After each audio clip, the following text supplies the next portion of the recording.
گھنی پلکوں کے سائے تلے گہری سیاہی آنکھیں، گھنی مونچھوں کے سائے میں انابی لب۔ جب وہ مشکل مسکراہٹ میں ڈھل جائے تو اس کو چار چاند لگانے کے لیے ڈمپل دکھائی دیتے، اور پھر خدا کی طرف سے نظر بد سے بچانے کے لیے گردن پہ موجود کالے رنگ کا تل۔ بے شک وہ حسن میں اپنی مثال آپ تھا، اور واقعی یہ کہنا غلط نہ ہوگا کہ غصہ اس پہ جتتا تھا۔ عفاف، عفاف، عفاف بیٹا اٹھ جاؤ، آج میری پری کا آخری پیپر ہے، اس کے بعد جتنا مرضی سونا، صبح جلدی نہیں اٹھاؤں گی میں اپنی گڑیا کو۔ بو اماں اس کے چہرے پر آئے بالوں کو پیار سے ہٹاتی بولی۔ وہ اتنا کہہ کر پھر سے کمبل منہ پر اوڑھ گئی۔ افی اٹھ جاؤ بیٹا ورنہ پیپر رہ جائے گا۔ عفاف نے آنکھیں کھولی اور گھور کر ان کی طرف دیکھتی منہ پھیر گئی۔ اس کو ایسا کرتے دیکھ کر بو اماں مسکرائی، کیونکہ وہ جانتی تھی کہ اسے افی نام سے سخت چڑ ہے، اس لیے اسے اٹھاتے وقت وہ اکثر اس نام کا استعمال کرتی تھی۔ وہ اسے اپنی طرف موڑتے اس کے ماتھے پہ بوسہ دیتی بولی، کیا ہوا میری چندا کو؟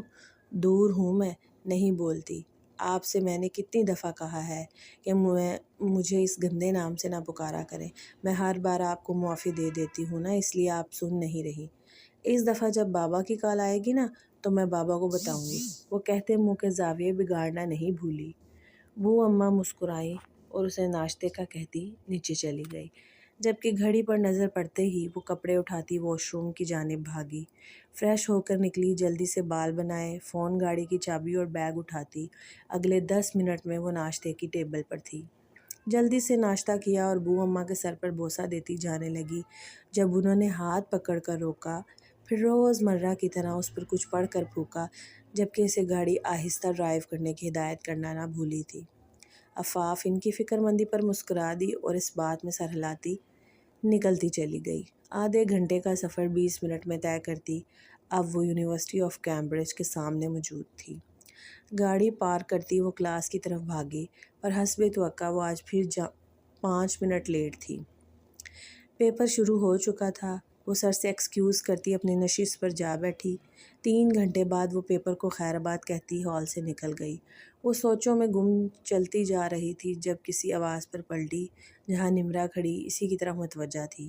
وہ قریب آئی اور پیپر کے متعلق پوچھنے لگی تو عفاف نے خوش دلی سے جواب دیا، الحمدللہ، best as always. Oh that's good. پھر کچھ اور باتوں کے بعد وہ دونوں ہی اپنی منزل کی طرف رواں ہو گئی۔ یہ ہے عفاف حیات عالم، بہت سلجھی ہوئی مگر الجھی ہوئی شخصیت کی مالک۔ کہنے کو تو وہ ایک خوش نصیب لڑکی تھی، اس کے پاس سب تھا، وہ آج کل کے معیار زندگی سے لیس تھی، پر اس کی ذات میں خلا تھا جسے اتنا سب کچھ ہونے کے باوجود بھی وہ نہ بھر سکی۔ وہ خود میں خود سے لڑ رہی تھی، پر منزل ڈھونڈنے سے بھی اس سے کوسوں دور تھی۔ وہ سادہ دل، خوش اخلاق، با کردار اور خوش شکل تھی۔ وہ ہنسمکھ، ملنسار، باوقار سی دیکھنے والی لڑکی نہ جانے خود میں کتنی گہرائی رکھتی تھی۔ 5 فٹ 5 انچ قد، سفید رنگت، گھنی خمدار پلکوں کے سائے میں، نیلی جھیل سی آنکھیں، گلاب کی پنکھڑی جیسی گلابی، نرم و ملائم لب، ٹھوڑی پر موجود سیاہ رنگ تل، گولڈن براؤن گھنے لمبے بال۔ بلا شبہ بنانے والے نے اسے فرصت سے تخلیق کیا تھا۔ وہ اپنی یونی میں بیوٹی کوئین کے نام سے جانی جاتی تھی۔ حسن والوں کو کیا ضرورت ہے سنورنے کی، وہ تو سادگی میں بھی قیامت کی ادا رکھتے ہیں۔ شاہ ولا اپنی خوبصورتی کی مثال آپ تھا، اس کی شان و شوکت یہاں کے مکینوں کی شوق و ستائش کا منہ بولتا ثبوت تھی۔ 4 دیواری کے بھیجو بھیج کھڑی یہ عمارت نہ جانے کتنے لوگوں کی زندگی، موت، بربادی کی عبرتناک داستانیں دیکھ چکی تھی، پر پھر بھی وہ اپنی پوری آب و تاب سے چمک رہی تھی۔ 4 دیواری اور راہداری کے ساتھ ساتھ کیاریاں بنا کر انہیں رنگا رنگ پھولوں سے سجایا گیا تھا، جو دیکھنے میں ہی آنکھوں کی تسکین کا باعث بنتی۔ آگے چلی تو راہداری کو خوبصورت قیمتی پتھروں سے آراستہ کیا گیا تھا، باقی ساری عمارت کو سفید سنگ مرمر سے نہایت دلکشی سے سینچا گیا تھا، گویا پہلی نظر دیکھنے پر تاج محل کا گمان ہوتا تھا۔ لاؤنج میں بیٹھے وہ 3 خوش گپیوں میں مصروف تھے۔ بھائی، آپ شادی کب کریں گے؟ آپ کو پتہ ہے میں کتنا شدت سے ویٹ کر رہی ہوں، مجھے نا بہت سارے ڈریسز لینے اور ڈانس بھی کرنا ہے۔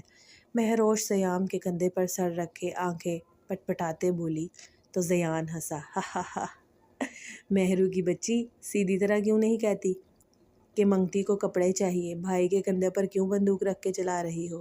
آخر میں زیان نے ہاتھ پر ہاتھ مارا اور کہکا لگایا، یعنی تم نہ اپنی بکواس بند کرو، اور یہ آپ کیا دیکھ رہے مسکرا رہے ہیں؟ میں بہت سیریس ہوں۔ اس کے کندھے سے سر اٹھاتے اس نے مصنوعی خفگی دکھائی۔ سیام اسے دیکھ کر مسکرایا اور اس کے سر پر بوسہ دیا اور اس سے اپنے ساتھ لگایا تو زیان ان دونوں کو گھورتے زور سے چلایا، بھائی دس از ناٹ فیئر۔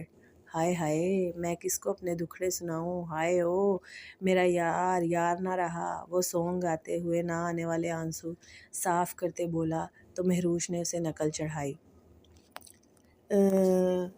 سیام مسکرایا، میری اوور ایکٹنگ کی دکان ادھر آؤ۔ زیان بھاگتا ہوا اس کے سینے سے لگا۔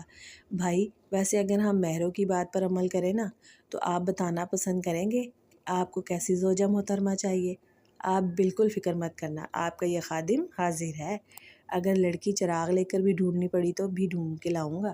حکم بادشاہ سلامت حکم۔ وہ بھرپور ایکٹنگ کرتا بولا تو مہروں نے بھی اس کی ہاں میں ہاں ملائی۔ سیام نے دونوں کی طرف دیکھا۔ میں نے ابھی اس بارے میں کچھ نہیں سوچا، اور ابھی وہ بات مکمل کرتا کہ زیان نے لقمہ لگانا ضروری سمجھا۔ ہائے او میرے ربا، ابھی تک نہیں سوچا تو کب سوچیں گے؟ 25 برس کے تو ہو گئے ہیں آپ کے 50 کے ہو کر سوچیں گے، 60 میں شادی کریں گے۔ اور ویسے ایک بات کلیئر کر دوں میں آپ کو بھائی، تب آپ کو کوئی رشتہ نہیں دے گا۔ کہتے کالر اسے جھاڑے جیسے اس بات پر سب اسے داد دیں گے۔ کیوں نہیں دیں گے میرے بھائی اتنے ہینڈسم ہیں۔ میں ابھی اگر انسٹاگرام پہ بھائی کی پکچر اپلوڈ کروں تو دیکھنا کیسے لائن لگتی ہے لڑکیوں کی۔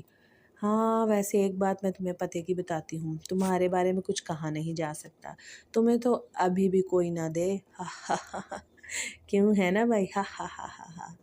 زیادہ سخت تیور لیے اس کے پیچھے بھاگا۔ مہرو کی بچی اب تم مجھ سے بچ کے دکھانا۔ اب منظر کچھ یوں تھا کہ مہرو آگے آگے اور زیان اس کے پیچھے پیچھے فائٹ کر رہے تھے، جبکہ سیام ان دونوں کو بچوں کی طرح لڑتا دیکھ کر مسکرا دیا۔ اس کی دنیا ان دونوں میں ہی بستی تھی۔ وہ باقی سب کے لیے کتنا ہی سخت مزاج سہی، پر ان دونوں پر کبھی غصہ نہیں کرتا تھا، چاہے وہ کچھ بھی بولے۔ ہاں تو یہ ہے زیان سکندر شاہ اور مہروش سکندر شاہ، سیام سکندر شاہ کی دنیا اور جڑوا بہن بھائی۔ دیکھنے میں تو وہ دونوں ہر وقت شرارتیں کرتے، ایک دوسرے کو نیچا دکھاتے نظر